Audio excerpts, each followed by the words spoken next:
Maire, bonjour. Bonjour. Bienvenue dans cette nouvelle édition de votre rendez-vous avec le maire. Avec l'arrivée des beaux jours, nous constatons que la municipalité a encore une fois, cette année, fait un effort tout particulier pour le florissement des espaces publics. Pouvez-vous nous en parler ? Vous savez, on fait le concours des villes fleuries. L'an dernier, nous avions eu un encouragement et cette année, il faut qu'on essaie d'avoir un prix un petit peu plus important. C'est pour ça qu'on fleurit évidemment la ville, qu'on a aussi le fauchage tardif parce que nous n'utilisons pas de phytosanitaires. Et puis, on a mis aussi des abeilles qui nous permettent de polliniser les arbres et les fleurs. Voilà. Donc tout ça, c'est un ensemble. Le fleurissement n'est qu'une, je dirais, la face émergée de l'iceberg, mais c'est tout un ensemble pour lequel Bougbellar, évidemment, est une ville nature.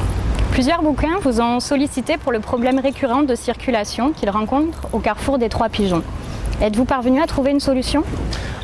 Écoutez, alors là, trouver une solution pour le carrefour des Trois Pigeons, depuis notre élection en mars 2014, nous nous sommes battus auprès du maître d'ouvrage, parce que là, le maître d'ouvrage, c'est l'État.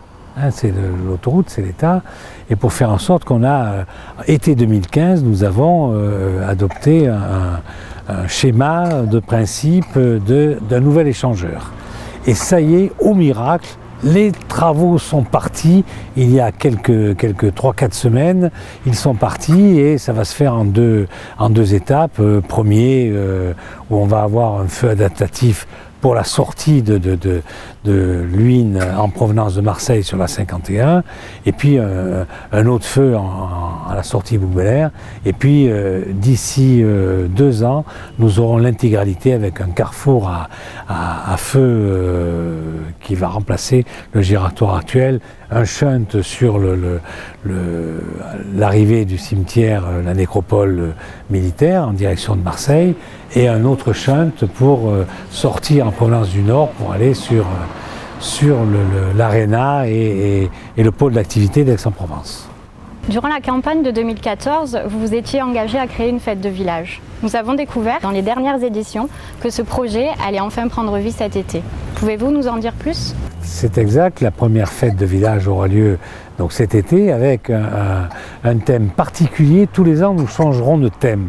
Et cette année, le thème particulier, c'est la Belle Époque. Et la Belle Époque, pourquoi ? Parce que ça fait un petit peu plus d'un siècle que Bougbellar porte son nom de Bougbellar. Avant, c'était Bouc et on a rajouté en 1907 Bel Air.